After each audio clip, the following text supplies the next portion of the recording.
if we want our people to continue to have faith in our democracy, then we must show that the political elite is capable of governing accountably.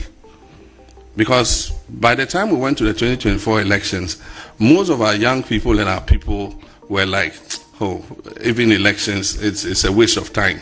You go and vote and people will just come and misuse our money. If we don't let our people believe that we can govern this country and govern it accountably and hold people to ransom who have misused government resources, then we can go the way other countries have gone. And that's why I said before the election, and I was misinterpreted, I said Ghana is not immune from coup d'etats. And so for me, I said that my mission is to use the mandate Ghanaians have given me to move Ghana to a level where anybody who comes after cannot reverse the gains that we have done.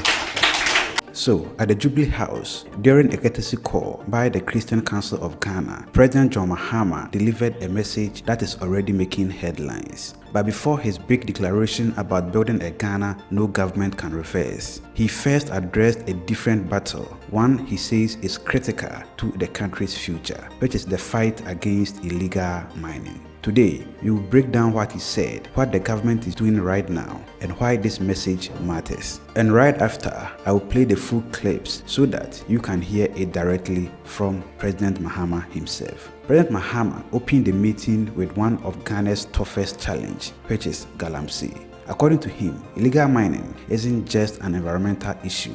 It is a national threat affecting water quality, food security, and the health of entire communities. He explained the steps his administration is currently taking, which is reclaiming destroyed farmlands, restoring damaged forests, and decontaminating polluted rivers and water bodies. Removing illegal mining equipment from protected areas or from the country entirely. Mahama stressed that without clean water and safe lands, no nation can talk about long-term development. So, for his government, reclaiming these areas is not optional, it is urgent.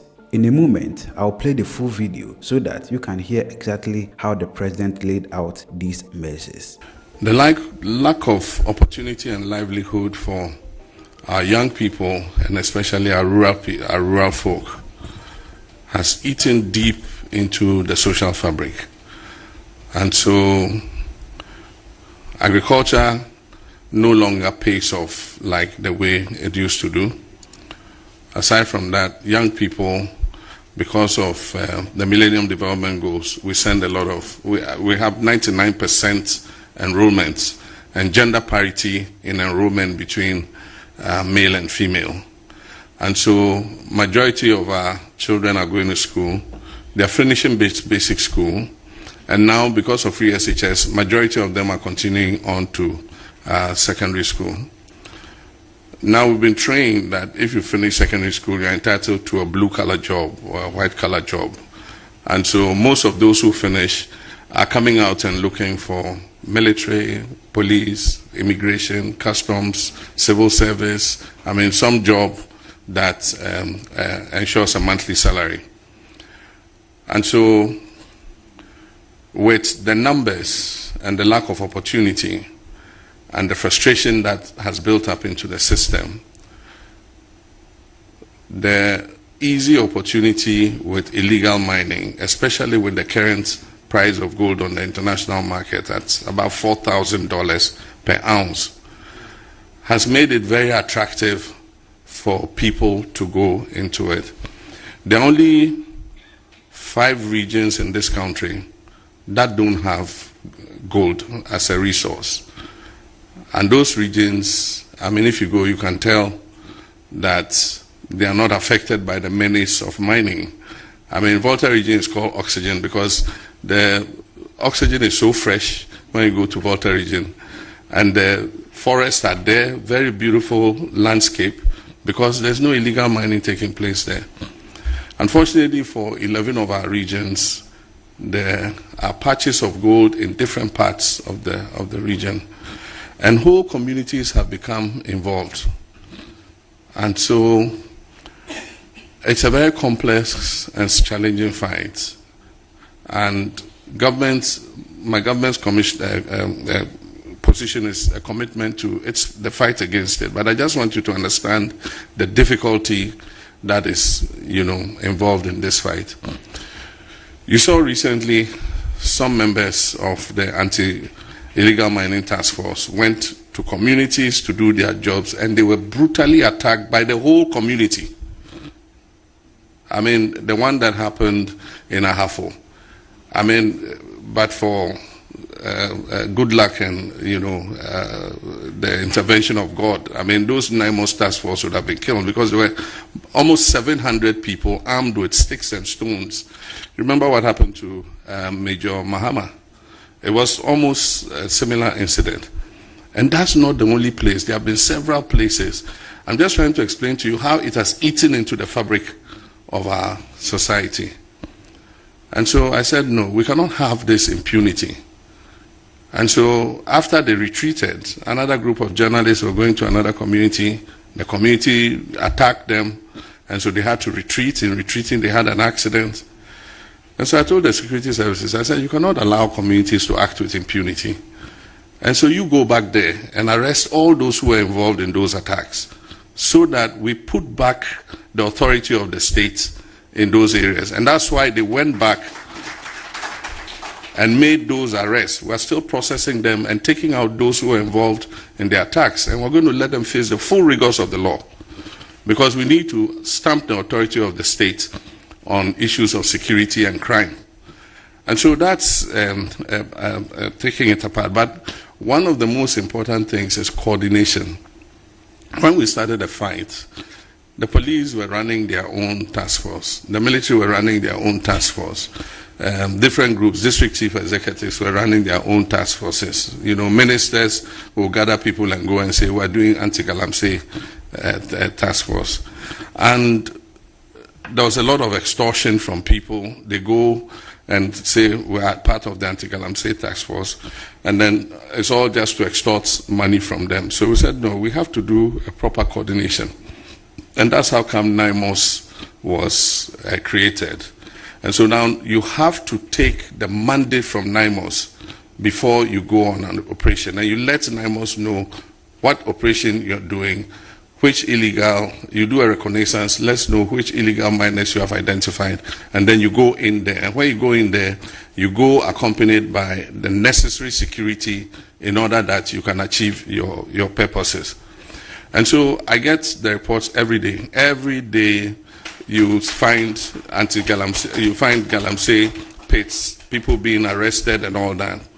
Another problem we have is, so far, we've arrested more than 1,700 people. The courts to even process these people is a problem. So many of them, we've been forced to grant them bail. And in some cases, when you go back to look for them, they've left the area. And so one of the things Cabinet did the last time was to pass the Public Tribunals Bill, so that we'll push issues to do with illegal mining to the public tribunals, because they would adjudicate faster and let justice be seen to be done. And as the tribunals have it, they have a judge, and then they have 4 other members who either have a legal background or are of a certain level of understanding of the law. And so if that comes, we would be able to process, these cases against illegal mining even quicker. There's another aspect to it. One of the main focuses has been to push the illegal miners out of the forest reserves. And so part of the focus has been the forest reserves, and then also mining on the water bodies. And so they are on the water bodies, they are seizing Shamfam machines, they are destroying them. We've said that any Shamfam machine they seize, they should destroy it so that it can be used again. And so that's another aspect of it. Then the next aspect, which the EPA just started, was to go to those who are providing the spare parts and the equipment to the illegal miners. Because if you're able to take a hold of that place, then they won't get the tools they need to go and do the illegal mining. we've always had mining in this country since our ancestors, but that was called artisanal mining. They went with a pickaxe and a shovel and a hoe and a pan and some water, and then they dug the gold and put it in the pan, and then they wash it, and then they pick the specks of gold. Mining, illegal mining became a problem when excavators were introduced and the famous chamfan machine was introduced, because the excavator can destroy a huge place in a few days. And apart from that, when it digs up the ore, the chamfan machine washes it efficiently and extracts the gold quickly, so they can do it on a bigger scale. So the chamfan machines have become one of the targets, and that's why we've gone and seized chamfan machines. We made it illegal to sell them, and so we've seized them, and I'm sure that you'd have seen it in the news a few days ago. And so the fight is on strongly. If we want to put the security services in the gold mining areas, then we'll have to take the whole of the Ghana Police Service, the whole of the Ghana Army, and send them on the anti-Galamsey fight. But that means that you won't have police guarding your houses and your banks and other things. And so while it is useful to send the security out, we must look at the areas that will affect the access to spare parts and machines and others. And that's why all the excavators that came to the port, we have taken them and sent them to the Shire Hills. Some are legitimate excavators imported by contractors to do road construction. If you're able to prove to us that it is for road construction, it is released. But all others have been confiscated and kept so that they don't end up on the mining sites. And so I think it's not an easy fight, but we're not going to give up. We're going to continue fighting. And aside from that, we've started, there are two more things that we have to do. One is alternative livelihoods. And so we've started a project to reclaim the mined out lands. We're doing a PPP with a private organization, and so far they've taken 1,000 hectares of land, and the video is there. They've started filling the holes. They are decontaminating the water, and once they have done that, they're going to plant fast-growing trees on the land. If the pilot is successful, which is 1,000 hectares, then we're going to expand it. We believe that about 30,000 hectares of land needs to be reclaimed. And so we're going to employ these same boys who are used in the Galamsey to be the ones to plant the trees. And they will get a stipend every month for planting the trees, because unless you give them an alternative, they would end up in the Galamsey sites again. And so that is something that we're working on. So imagine destroying your own land for gold and later being paid to reclaim it. So is Ghana even making something out of it good in the first place? Well, let's continue with the second major point he raised. After addressing illegal mining, President Mahama shifted to corruption, another major obstacle to national progress. He highlighted the ongoing cases involving members of the previous administration, emphasizing that his government is committed to cleaning up the public sector. He explained that corruption drains resources needed for development, weakens institutions, and creates the instability that hold countries back. To him, dealing with corruption is not political revenge. It's about protecting the state, protecting taxpayers, and protecting development gains. This is where he made a statement that has sparked national debate. President Mahama said his mission is to move Ghana to a level of development where no future government can reverse the progress made. Let's hear from him directly. Before I became president, had indicated that we're going to take the fight against corruption to a whole new level. And it's not anything personal against anybody. I have said several times that our problem in the fight against corruption is that it is always post-regime corruption that we fight. And so when a government is in office, when scandals are taking place, they don't deal with them. And so they leave it until a new government comes. And when that government comes and starts investigating the cases of corruption, then the previous government says, oh, you are witch hunting us. This is political persecution. But I've said notice to my ministers, ask them every day in cabinet, I remind them. I say the prosecutions that we're taking against the current government will betides the first person who brings a scandal to this government. We shall hang them on a cross. And you follow our Lord Jesus Christ, that you cannot resurrect again.